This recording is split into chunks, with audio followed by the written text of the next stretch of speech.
versículo 5.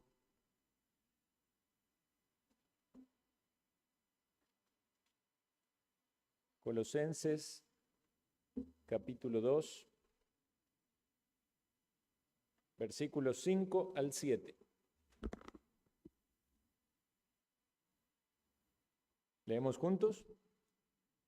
Porque aunque estoy ausente en cuerpo, no obstante en espíritu estoy con vosotros, gozándome y mirando vuestro buen orden y la firmeza de vuestra fe en Cristo. Por tanto, de la manera que habéis recibido al Señor Jesucristo, andad en él, arraigados y sobreedificados en él, y confirmados en la fe, así como habéis sido enseñados, abundando en acciones de gracia. Oremos. Señor, llegamos ante tu presencia agradecidos por tener una iglesia local y esta oportunidad de reunirnos por segunda vez en este día para exponernos ante tu palabra, para rendir este culto, canciones que expresan la gratitud de nuestro corazón, la alabanza, la adoración a ti, oh Dios, al Dios vivo y verdadero, al Padre, al Hijo y al Espíritu Santo. También, Señor, gracias por la comunión que tenemos entre los hermanos y gracias por la obra de tu Santo Espíritu en nosotros. Pedimos que tú nos bendigas, Señor, con el estudio de tu palabra y podamos seguir avanzando en el entendimiento de lo que tú quieres para nuestras vidas, para la iglesia local. Edifica esta iglesia conforme a la promesa que tenemos en tu palabra, que Jesucristo edifica su iglesia, que Él obra en medio de su pueblo, conforme a la promesa de que Él está donde 2 o 3 están congregados en su nombre. Gracias te damos, Señor, por tu presencia en medio de nosotros y por tu palabra que alumbra nuestro camino. Rogamos tu bendición en Cristo Jesús. Amén. Tomen asiento, hermanos, amigos. Estamos estudiando por la tarde esta serie acerca de las llaves del reino, basados en el pasaje bíblico donde el Señor le dice al apóstol Pedro: a ti te daré las llaves del reino. Mateo capítulo 16, versículo 18 en adelante. Hemos meditado acerca del significado de esa llave o esas llaves que son allí mencionadas y hemos considerado si el que recibe las llaves es solamente Pedro en su calidad de su identidad personal, o es Pedro en su calidad de apóstol, o es Pedro en su calidad de anciano, como él sabemos también que fue un anciano, un pastor entre ellos, o es Pedro como un discípulo. Porque dependiendo del entendimiento que tengamos de este pasaje va a ser nuestra eclesiología. Sabemos que el catolicismo romano entiende a Pedro como el primer papa y de ahí deriva el entendimiento de una sucesión apostólica. Algunos van a entender que Pedro es el que tiene las llaves como una autoridad y solamente está limitado a esa autoridad, sea un anciano, un pastor. Otros van a entender que Pedro está representando a todos discípulos y todos tienen las llaves.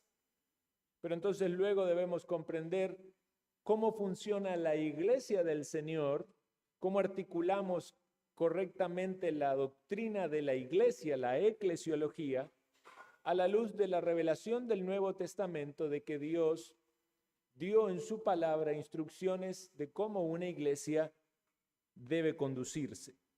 En el versículo que hablamos, que leímos de Colosenses, el apóstol Pablo elogia en la iglesia de Colosas su buen orden.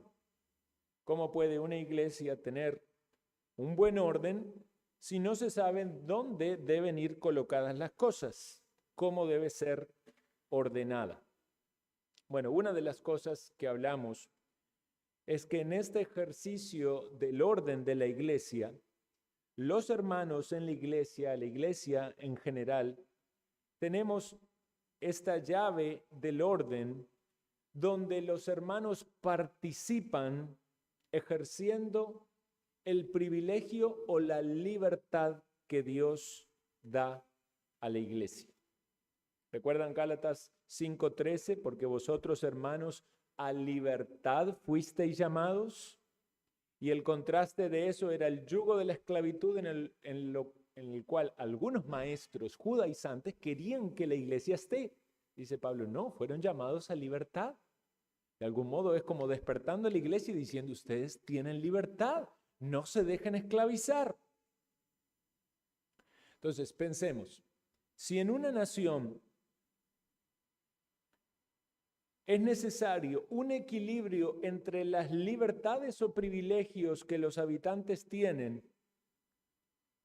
con las responsabilidades que estos tienen y deben cumplir.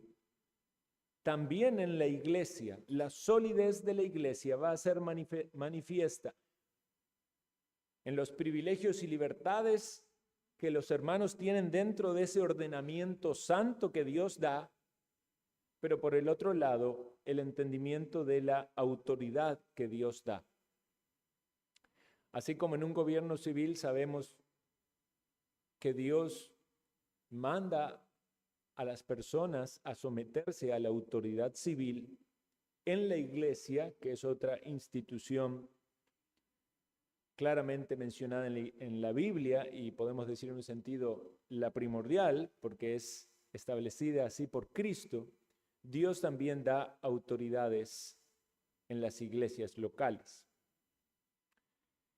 En las Escrituras no encontramos que Dios dé autoridad de gobierno o autoridad eclesial a los hermanos. Cuando digo hermanos, es una manera general de decir todos los miembros de la iglesia o discípulos, aunque en realidad también los ancianos son hermanos o son discípulos o son miembros. Una manera de diferenciarlo. Entonces, la Biblia no pone autoridad en los hermanos, sino que la autoridad está específicamente reservada para los ancianos o pastores. Y esto es importante que lo entendamos. Incluso muchas veces hablamos de oficiales en la iglesia porque entendemos también de que en los oficios bíblicos Dios llama a pastores, aparecen los requisitos de los pastores y aparecen también los requisitos de los diáconos. Entonces, si tenemos requisitos de uno y requisitos de otros, es porque la iglesia puede elegir a sus oficiales, elegir pastores y elegir diáconos conforme a esos requisitos o lineamientos bíblicos. Podría alguien decir, pero entonces, pastor, no solo los pastores tienen autoridad, también los diáconos tienen autoridad. Pero debemos ahí hacer una diferenciación importante. Los diáconos no tienen autoridad de gobierno o de enseñanza. En el caso de la enseñanza, los principales responsables en la enseñanza son los pastores. Uno de los requisitos pastorales es que sea apto para enseñar. ¿Por qué? Porque ellos trabajan en la predicación de la palabra. Y en iglesias incluso donde hay muchos pastores, puede ser que algunos de los pastores se ocupen más de la enseñanza de la palabra, pero todos los pastores deben ser aptos para enseñar. Ahora, eso no está limitado, la enseñanza no está limitada solo a los pastores. Nuestra confesión también habla de hombres dotados para enseñar que no son pastores, pero participan por el don que Dios le ha dado en la enseñanza. Entonces, así como los pastores, también estos hombres que no son pastores, pero son dotados para enseñar, deben ser reconocidos por la iglesia. Nosotros como una iglesia local pequeña, tenemos, bueno, un pastor, en este caso, que soy yo, pero hay dos hermanos que la misma iglesia evaluó y reconoció como maestros dotados para enseñar. Entonces ahí hago esa aclaración. Obviamente, si son maestros dotados para enseñar, hay una autoridad delegada en eso. Pero en cuanto al gobierno, solo los pastores tienen esa autoridad. Los diáconos no ejercen liderazgo espiritual sobre la congregación. Y eso que no se entienda mal, eso no significa de que no puedan ser de edificación, de ánimo, de exhortación. Como todo hermano, debemos serlo mutuamente. Pero no tienen delegado por Dios un liderazgo espiritual sobre la congregación. El pastor Sam Waldron, que es un teólogo entre los bautistas reformados, en su comentario de la Confesión de Londres, dice lo siguiente sobre los diáconos: no están investidos con autoridad de gobierno, sino que son siervos designados para ayudar a los ancianos en sus deberes prácticos. Hay otro teólogo bastante conocido entre los bautistas reformados que se llama James Renihan. Y él enfatiza en el papel de los diáconos como el papel de sirvientes oficiales, no como una segunda cámara de gobierno eclesial. Destaca que su labor está subordinada a la misión espiritual dirigida por los ancianos. Entonces, hay una autoridad, pero es una autoridad delegada en su área. Tienen responsabilidad real en los asuntos prácticos encomendados por los ancianos o la iglesia a través de los ancianos, y por lo tanto ejercen una autoridad funcional o administrativa. Pero es importante entender esto bien claro, aquí ahora que tenemos más diáconos en esta iglesia. No es una autoridad espiritual o de gobierno. Y esto es importante entenderlo por dos razones. Una es porque si se confunden los roles, puede haber fricción entre ancianos o diáconos.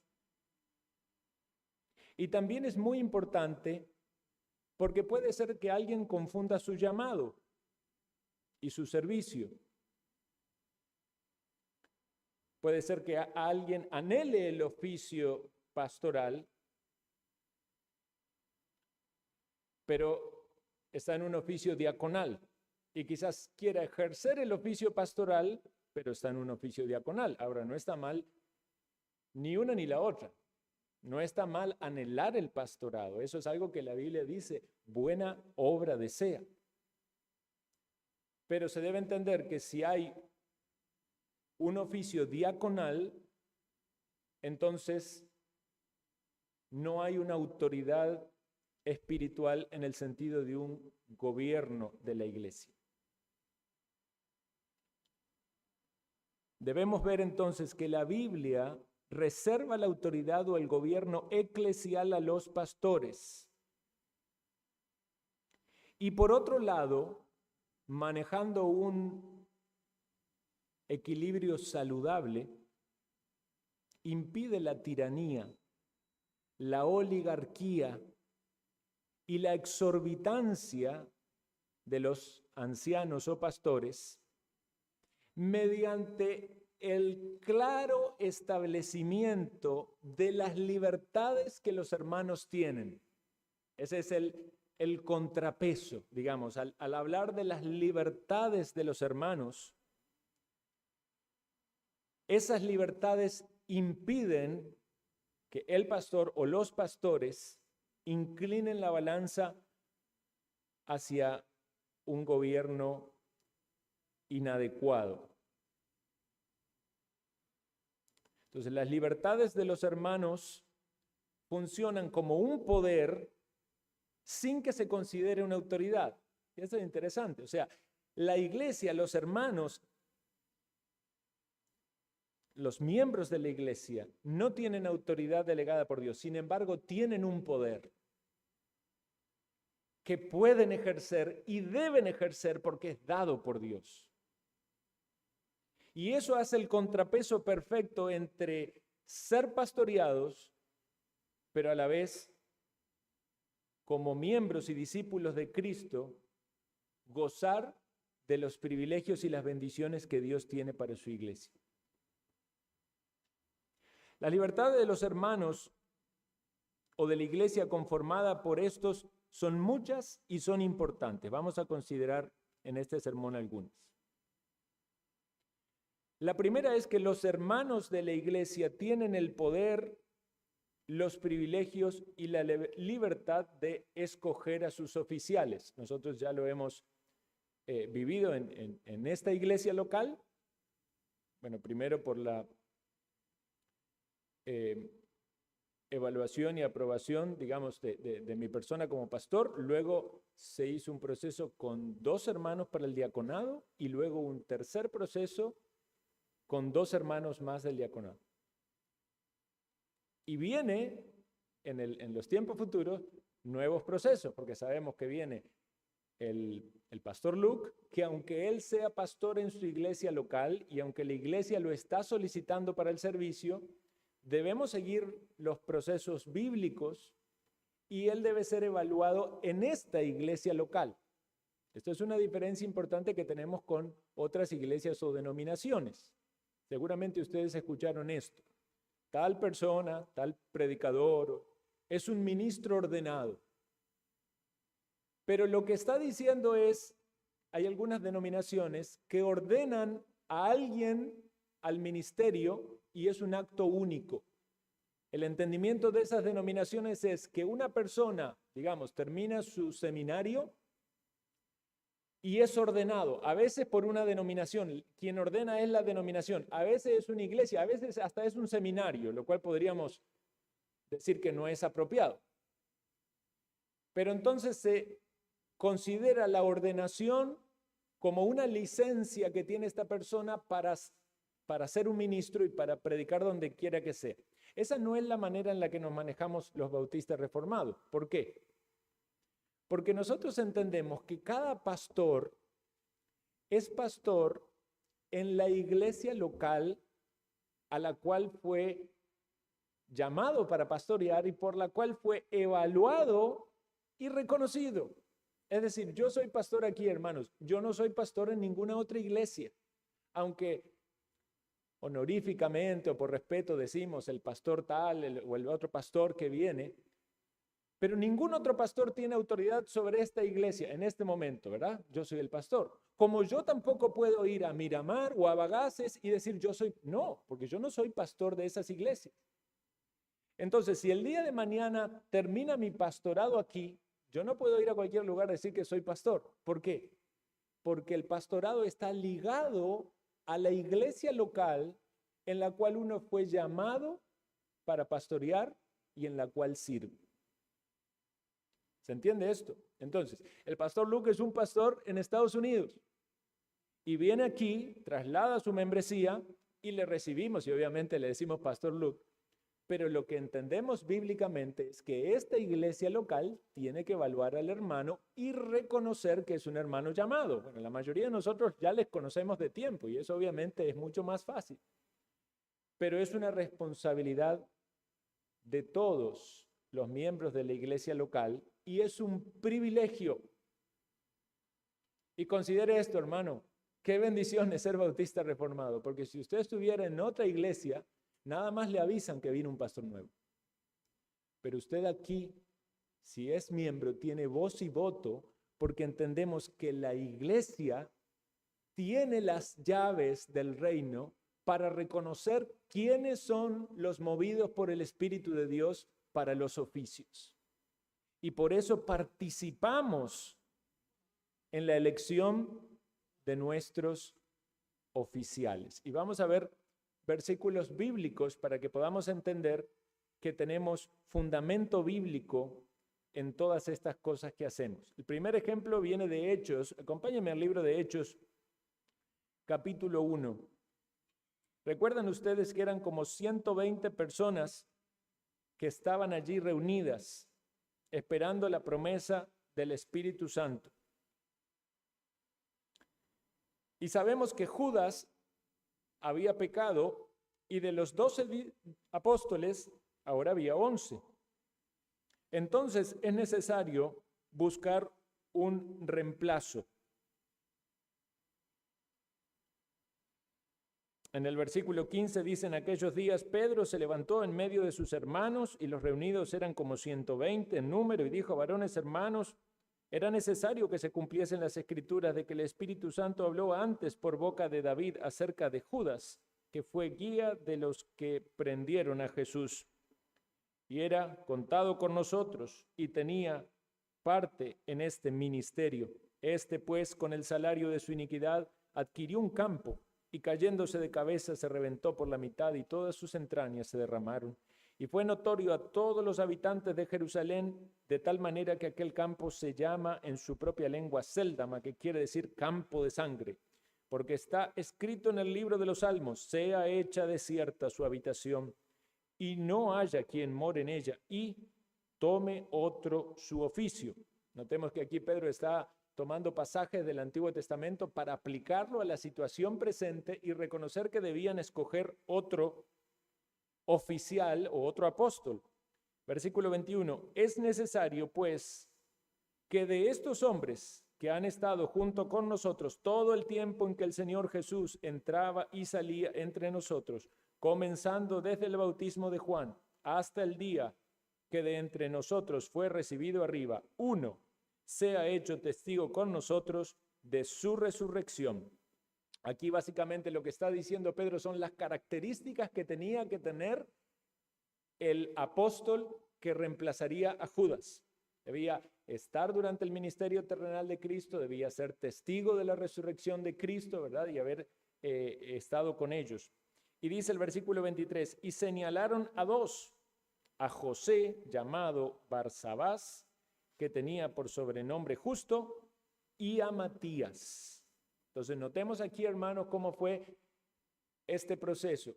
¿Reconocen la necesidad de encontrar un reemplazo de Judas? Pedro aplica la palabra para esto, da las características que debía tener, y la pregunta es, ¿cómo vinieron esos dos? ¿Los eligió Pedro?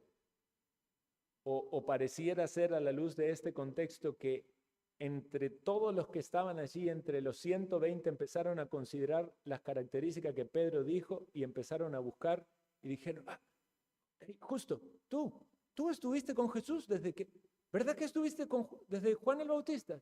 Y tú, Matías, ¿verdad que estuviste cuando resucitó Jesús y lo viste? Sí. Tú cumples la característica. Tú también, Justo, vengan. La gente los trajo y presentó sus candidatos.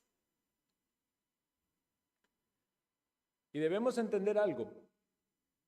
El libro de los Hechos es un libro de transición, ¿verdad?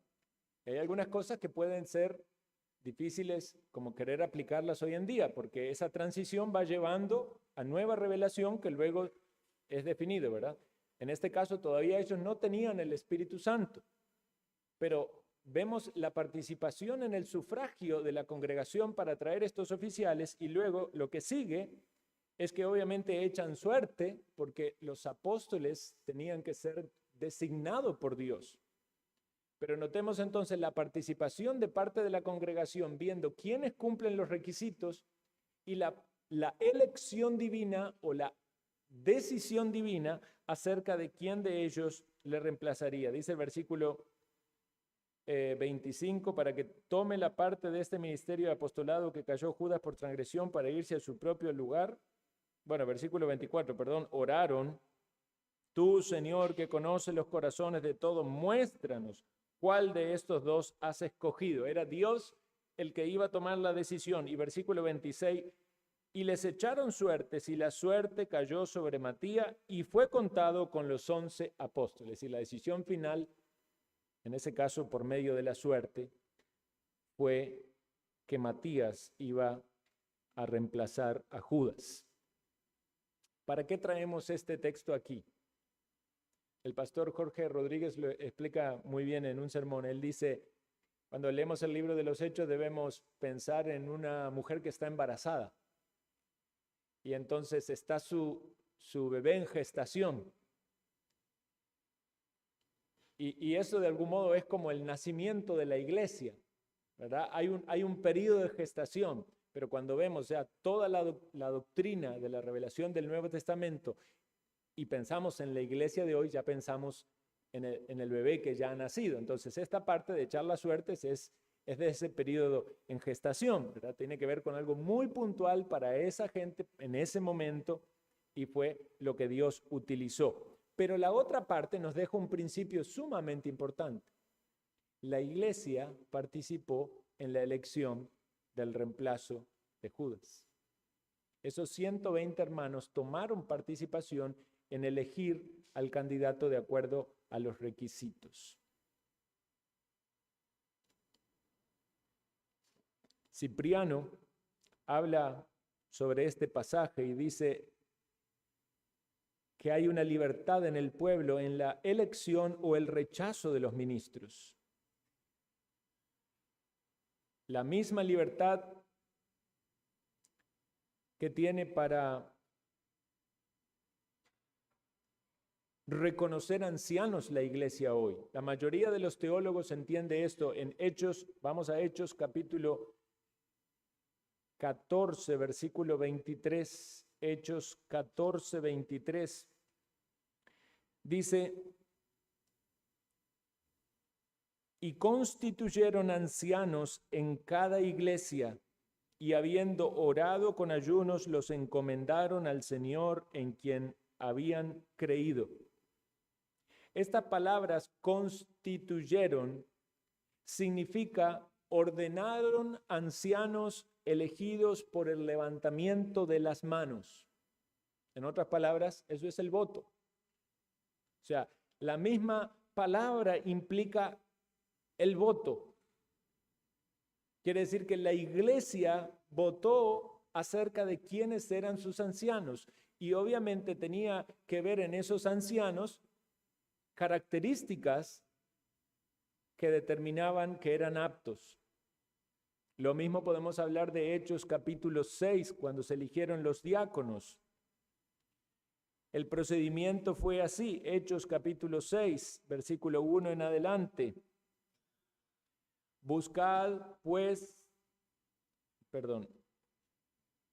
Versículo 3, buscad pues, hermanos de entre vosotros, a 7 varones de buen testimonio, llenos del Espíritu Santo y de sabiduría, a quienes encarguemos este trabajo, dijeron los apóstoles, y nosotros persistiremos en la oración, en el ministerio de la palabra.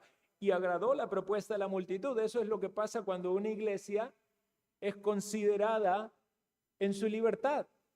Hay un agrado, es decir, nuestros oficiales o los que nos lideran en el servicio, los que nos guían en el servicio, fueron personas que nosotros mismos vimos, que aman a Dios, que sirven y que nos pueden liderar.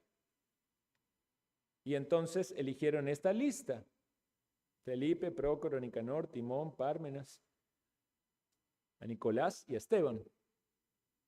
Vemos la participación de la iglesia en el reconocimiento de sus diáconos con la guía pastoral, que en este caso era la guía de los apóstoles.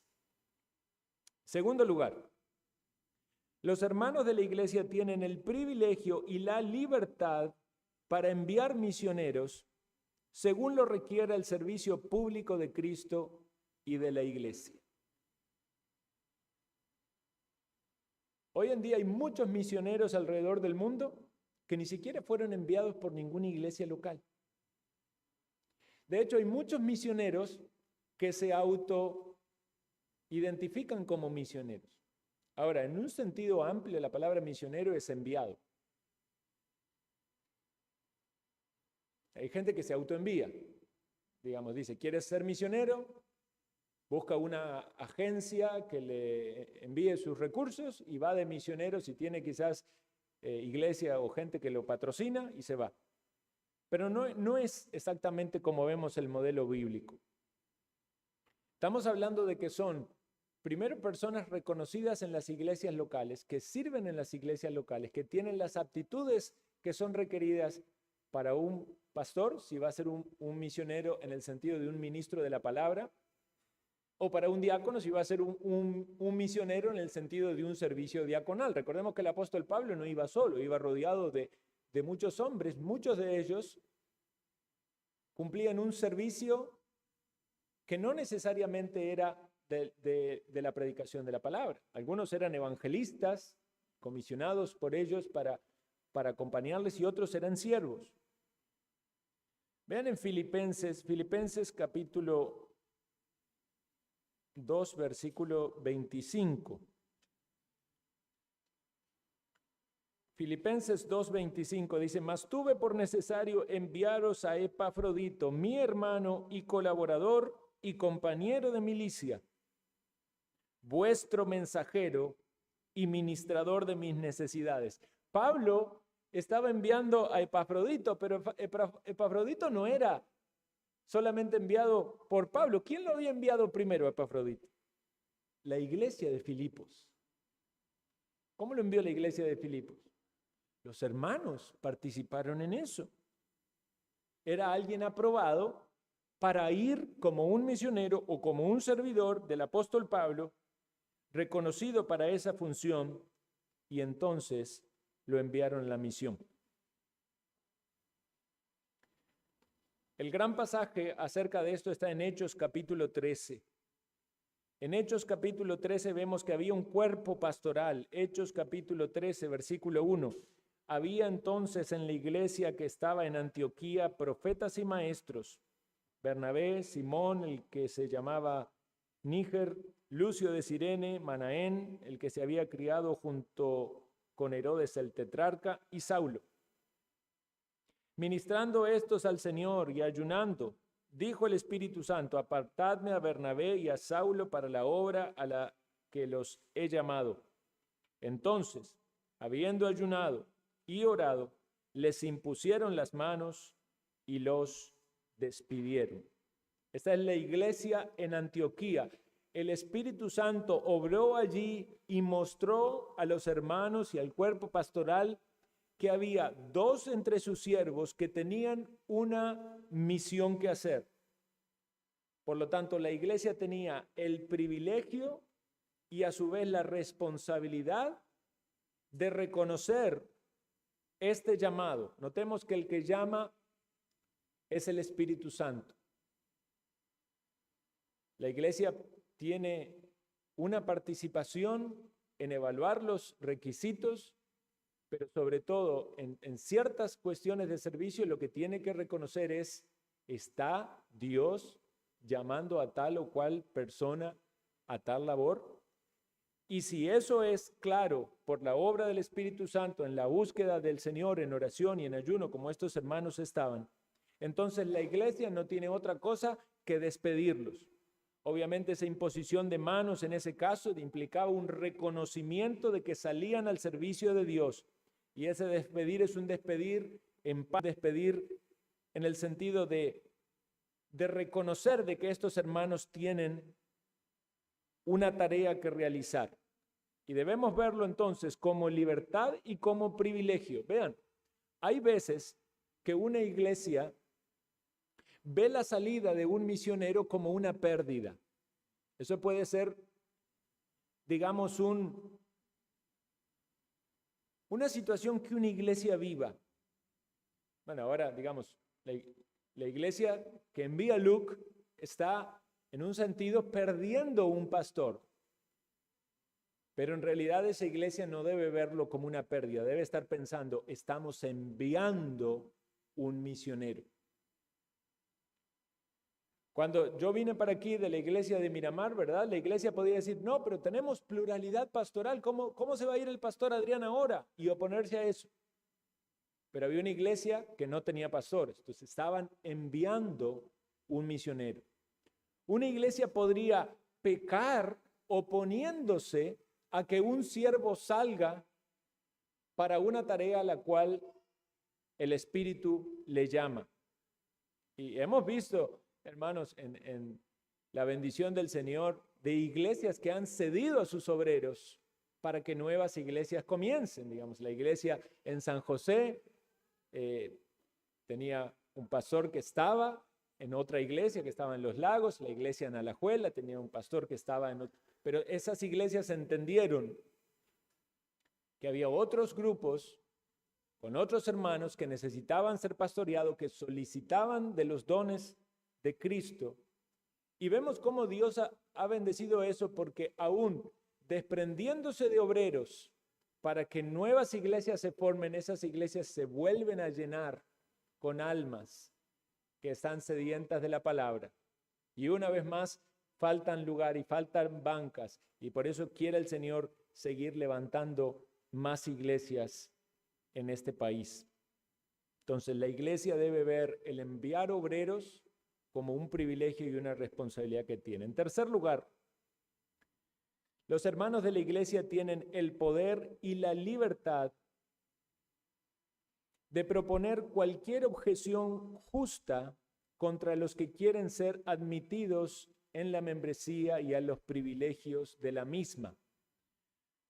Vamos a ver esto también en pasajes bíblicos. Es interesante cómo hay muchos testimonios de pasajes bíblicos donde podemos encontrar solidez a esto.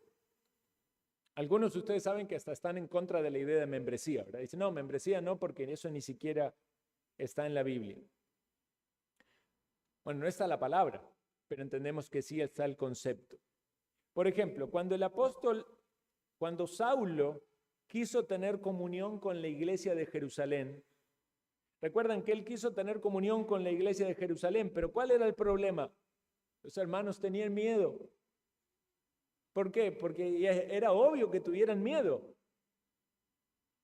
Porque Saulo había perseguido cristianos. Dicen en Hechos capítulo 9, versículo 26, cuando llegó a Jerusalén, trataba de juntarse con los discípulos, pero todos le tenían miedo, no creyendo que fuese discípulo. Ahí había una objeción válida. Que persigue cristiano está actuando y simulando que es un cristiano porque quiere venir aquí a la reunión y aquí, ¿verdad?, atraparnos a todos. Pero gracias a Dios allí estaba Bernabé. Entonces Bernabé, tomándole, lo trajo a los apóstoles y les contó cómo Saulo había visto al Señor en el camino, el cual le había hablado, y cómo en Damasco había hablado valerosamente en el nombre de Jesús. ¿Qué teníamos ahí? El testimonio de alguien que había compartido con él tiempo de la vida y había visto frutos en la vida de Saulo de que era un verdadero creyente. Vean qué interesante. Fue necesario esa intervención para que esa objeción fuera eliminada y para que tuvieran tranquilidad de recibir a este hermano como un hermano. Por otro lado, otra situación. Cuando Pedro fue en Hechos capítulo 10, ¿recuerdan ustedes la situación que fue a la casa de Cornelio? Y anuncia todo lo que Dios tenía para ellos allí, para que crean, para que se arrepientan, para que los gentiles también se unan a la salvación, al pueblo de Dios. Y antes de proceder, después de que el Espíritu Santo había caído en ellos, pero Pedro hace una pregunta. La pregunta es, ¿puede acaso alguno impedir agua para que no sean bautizados estos que han recibido el Espíritu Santo también como nosotros? ¿Quiénes nosotros? Los judíos, ¿verdad? Pedro estaba acompañado con otros judíos. Pedro sabía cuál podía ser la objeción. No, a ellos no hay que bautizarlos. ¿Por qué? Porque ellos no son judíos. Pero Pedro hace esta pregunta para tener también la confirmación. Obviamente en la pregunta incluía un montón de evidencia que casi que la respuesta es una respuesta obvia. No, nadie puede impedir esto. Ya vimos que el Espíritu Santo cayó, que lo mismo que pasó allí en Pentecostés está pasando en ellos, que es Dios el que obró en nosotros y obra en ellos, por lo tanto, se están uniendo a esta familia de la fe. Entonces, su pregunta implicaba la consideración de todos y que no había una objeción válida para impedirles el bautismo. Una vez más, estamos hablando de la iglesia en su proceso de desarrollo, ¿verdad? Hoy alguien podría preguntar, ¿por qué ustedes demoran tanto en bautizar a una persona? ¿Verdad? ¿Por qué esos procesos de membresía tan largos? Bueno, eso se puede variar de una iglesia a la otra y razones hay, no ese es el tema en cuestión. Lo que queremos ver aquí es que es válido que una iglesia tenga objeciones acerca de la incorporación de alguien. Y básicamente lo que la iglesia quiere ver es que efectivamente sean personas comprometidas con Dios, con su obra y que son verdaderos creyentes, piedras vivas. En cuarto lugar, los hermanos tienen la llave del poder y el orden, del poder de orden y el privilegio de unirse a otros hermanos en caso de problemas interpersonales conforme a la regla de Mateo 18, 15, 16. Esto es importante entenderlo bien. ¿Qué dice este pasaje? Mateo 18, 15 al 17. Ya lo han escuchado muchas veces, pero vamos a leerlo una vez más. Si tu hermano peca contra ti, ve y repréndele estando tú y él solos. Si te oyere, has ganado a tu hermano. Mas si no te oyere, toma aún contigo a uno o a dos, para que en boca de 2 o 3 testigos conste toda palabra. Si no los oyere a ellos, dilo a la iglesia, y si no oyere a la iglesia, tenle por gentil y publicano. Hermanos, estos son los pasos bíblicos para solucionar los problemas de pecados interpersonales. Otro pasaje dice que si vas a traer tu ofrenda al altar y te acuerdas, ¿verdad?, que has pecado contra alguien, o sea, debes dejar tu ofrenda. No puedes adorar al Señor. Si usted ha sido el que ha ofendido y está consciente de eso, obviamente al momento de adorar a Dios va a haber una carga de esa conciencia. Entonces, busque reconciliación primero reconociendo su falta. Es como que de cualquier lado que lo mire, siempre la Biblia nos motiva a dar el primer paso. Sea uno el ofendido o sea uno el ofensor, o aún podríamos decir cuando simplemente lo que hay es algún malentendido o una sospecha o lo que sea, lo que uno tiene que hacer es dar el primer paso. Como hablamos en su momento en el sermón del chisme, una de las cosas que más daña a la iglesia es cuando hay problemas interpersonales y por no seguir los pasos bíblicos, alguien va y cuenta con otro el problema que tiene con otro hermano. Entonces tenemos que ajustarnos a los pasos bíblicos porque no somos más sabios que Dios. Y no podemos confiar en nuestra propia prudencia. A veces pensamos, no voy a ir a decirle nada al hermano o a la hermana. Mejor me lo guardo y me quedo ahí. Bueno, si usted fue ofendido en algo, quizás lo pensó y en realidad no había ninguna mala intención del otro lado. Por ese lado quizás puede ser mejor aclarar las cosas.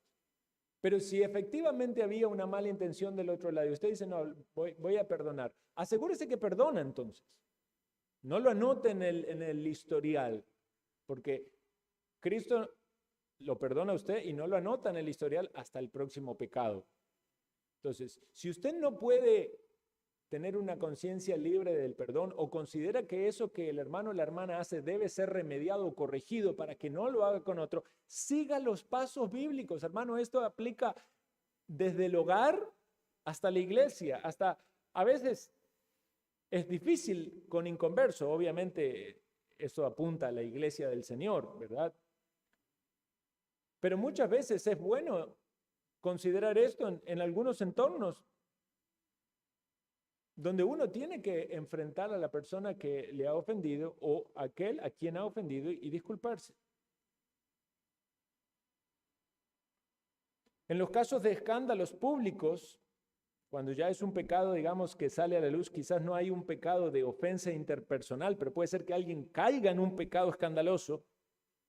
Entonces, toda la iglesia tiene el poder, el privilegio, la libertad de unirse a los ancianos en la indagación, escucha y juicio de esos escándalos públicos.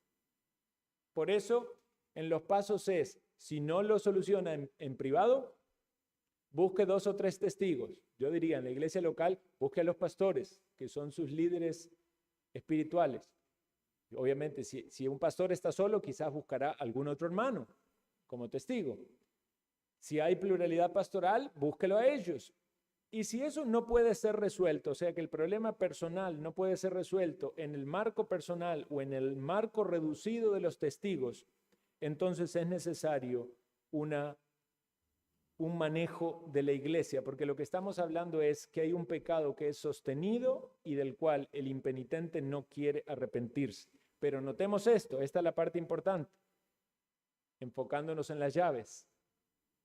La iglesia debe escuchar, inquirir acerca de la transgresión de la cual se acusa, juzgarla. Para juzgarla hay que investigarla según las pruebas o las evidencias.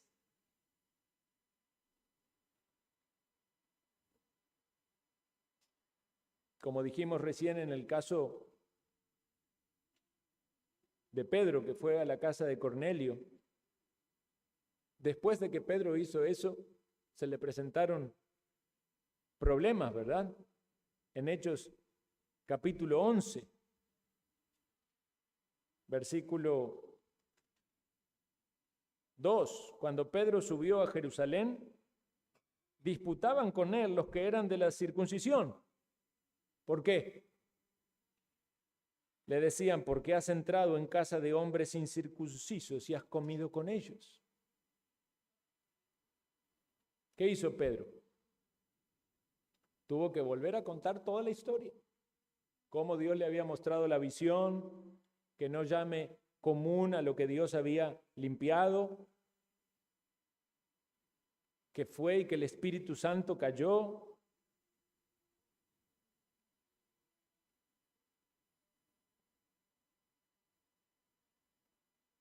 Otro ejemplo bíblico, los hermanos en la iglesia de Corinto, capítulo 5, es el caso de un inmoral, que se ve que el apóstol Pablo ya había estado ahí y había dado algún tipo de lineamiento o instrucción para la disciplina, pero esta iglesia se había demorado en la disciplina. Y vea entonces cómo lo dice el apóstol en 1 Corintios 5, versículos 4 y 5.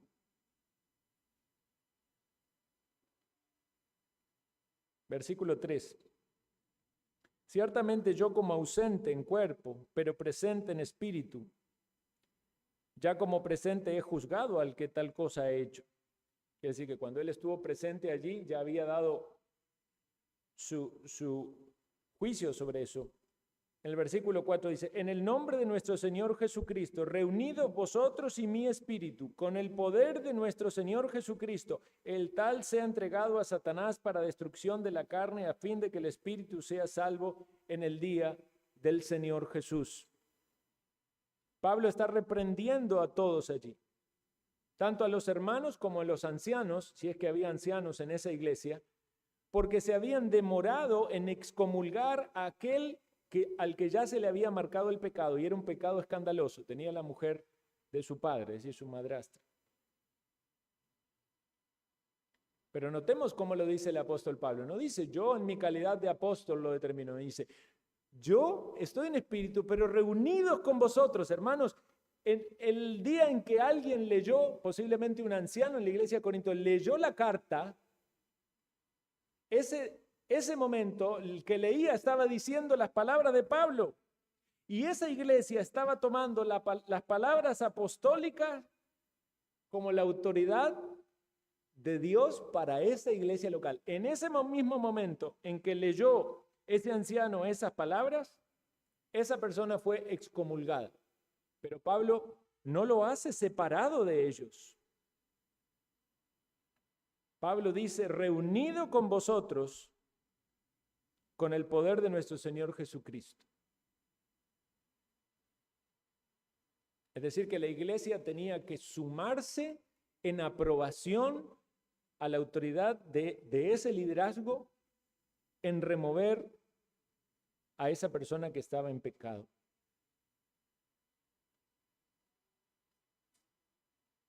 En la Epístola de los Corintios hay varias situaciones de esta, donde Pablo exhorta que la iglesia tenía que juzgar y proceder. Es decir, esta iglesia no usaba la llave del orden, del poder y la libertad.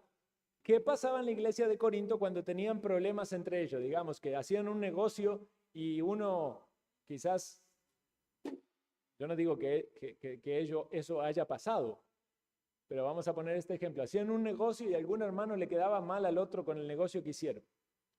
Iban a los tribunales, a los tribunales de la ciudad. Y de repente iba caminando, quizás un anciano, un pastor allí, y dice, ¿pero qué está pasando? Ahí en el tribunal está fulanito. Uy, mirá, y del otro lado el que lo acusa es el otro hermano. Y se acercaba a escuchar un poco y veía que estaban en esa peleadera de que el hermano lo había engañado con lo que le había vendido, con lo que le había comprado. Y seguramente se agarra la cabeza y se lo cuenta al apóstol Pablo. Y Pablo le dice, un momento, ¿no saben que los santos van a juzgar el mundo? Capítulo 6, versículo 2. Y si el mundo ha de ser juzgado por vosotros, ¿sois indignos de juzgar cosas muy pequeñas? El problema es que iban delante de los incrédulos para que los incrédulos apliquen justicia cuando ellos tenían la guía de la palabra de Dios. En el cuerpo de la iglesia local, el uso del poder y la autoridad que Dios da en el ejercicio de este orden.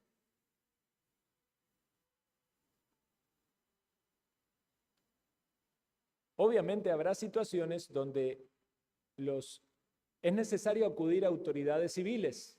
Digamos, hay iglesias que han hecho cosas terribles cuando hay casos de abusos de menores o algo así y no lo denuncian a las autoridades civiles porque dicen lo tenemos que resolver en nosotros. Eso no es espiritualidad.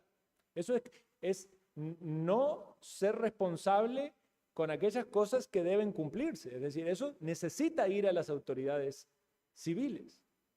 Pero todo problema interpersonal entre hermanos que no necesita una pena civil, que puede resolverse al hablar, al ponerse de acuerdo, al aclarar las cosas, debe seguir los lineamientos bíblicos. Nosotros tenemos que estar capacitados para juzgar correctamente, no para juzgarnos unos a otros con un juzgarnos pecaminoso, sino para juzgar con justo juicio como debemos. Versículo 5, capítulo 6. Para avergonzaros lo digo, pues ¿qué? ¿No hay entre vosotros sabio ni aún uno que pueda juzgar entre sus hermanos? Sino que el hermano con el hermano pleita en juicio y esto ante los incrédulos. Muy claro, ¿verdad? En 2 Corintios se habla de un hermano que había pecado y que se había arrepentido.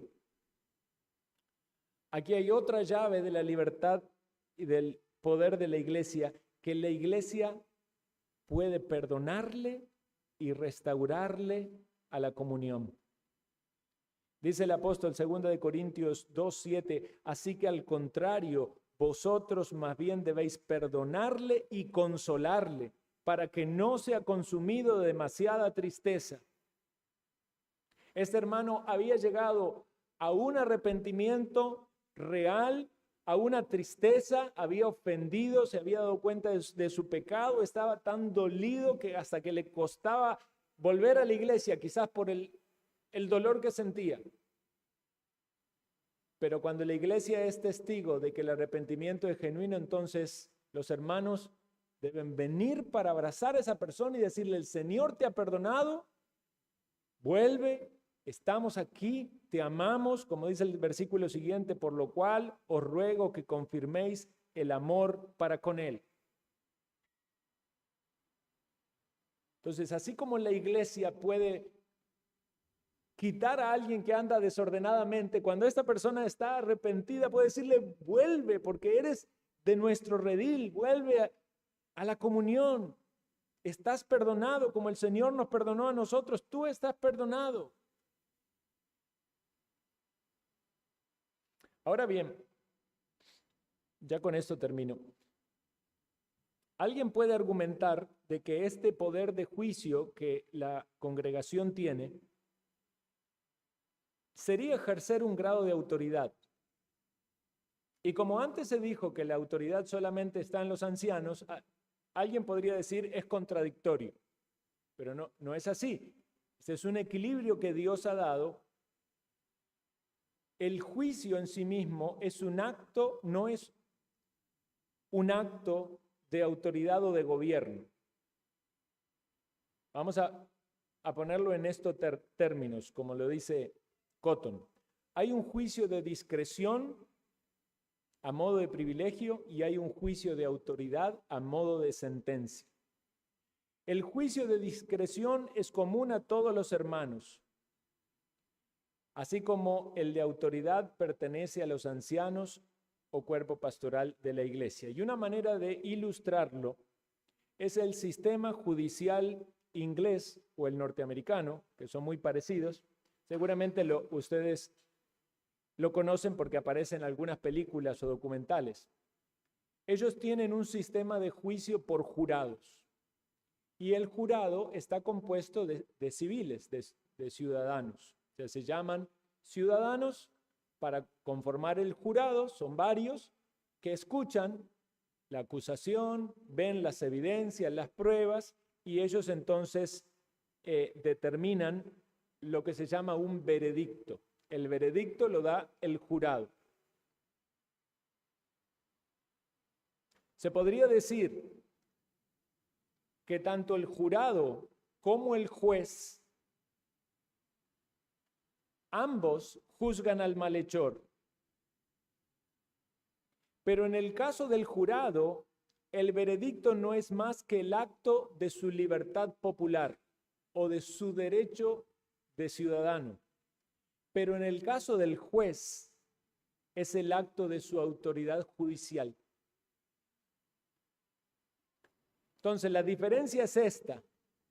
Aunque el jurado haya emitido su juicio y su veredicto, el malhechor no va a ser legalmente condenado y mucho menos ejecutado, sino por la sentencia del juez. De la misma manera, aunque los hermanos de la iglesia de común acuerdo dan su voto y su juicio para la aprobación de la disciplina del transgresor, este no es disciplinado hasta que los ancianos dictan la sentencia. Entonces aquí vemos este equilibrio que hay en la eclesiología que nosotros entendemos que viene de la Escritura, donde las llaves del reino están en todos los discípulos en el sentido del privilegio y de la libertad, pero también Dios ha llamado ministros a la iglesia, ancianos, los cuales ellos ejercen su rol y también tienen las llaves en el sentido de su función de gobierno y eclesial. Por eso dice Mateo 18, esto de atar y desatar. Atar y desatar es un acto de autoridad. Y el poder de atar y desatar fue dado por Cristo a la iglesia. Se puede decir que la iglesia toda ata y desata en el sentido de que los hermanos concuerdan con sus ancianos, tanto en la disciplina, al discernir de que es algo justo, que es algo equitativo, cuando se va a aplicar una disciplina, como también en el caso de una elección, en la votación, digamos, de un oficial, o en la restauración de alguien que es disciplinado. Es decir, que este discernimiento de la disciplina de antemano implica una tarea de participación en la examinación, en el conocimiento del caso, pero se entiende que los pastores, los ancianos, primero han examinado en privado al transgresor, han conocido los detalles de su pecado o sus pecados, han verificado que la iglesia tiene el entendimiento acerca de la necesidad de aplicar esa disciplina porque es un pecado escandaloso. Es decir, hay una tarea pastoral previa de enseñanza, de instrucción. Obviamente, si la iglesia no está correctamente instruida y capacitada sobre lo que es, vamos a poner un ejemplo. Si la iglesia no está enseñada acerca de herejías, puede ser que llegue el caso de un hermano que está en una herejía, el pastor lo presente con una herejía y la iglesia dice, no, para mí está bien. O sea, la iglesia termina apoyando, ¿por qué? Porque la iglesia necesitó ser formada primero. Entonces debemos ser formados tanto en la piedad y en la santidad de lo que nos manda la palabra, como también en la doctrina. Pero el punto es que las personas disciernen y aprueban la justicia disciplinaria antes de que sea administrada y que ésta surge de la instrucción y dirección que los ancianos dan a la iglesia.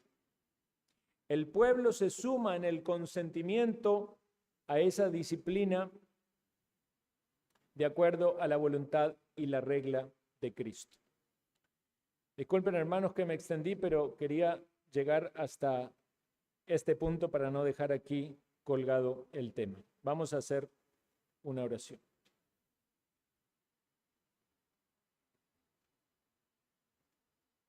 Señor Dios,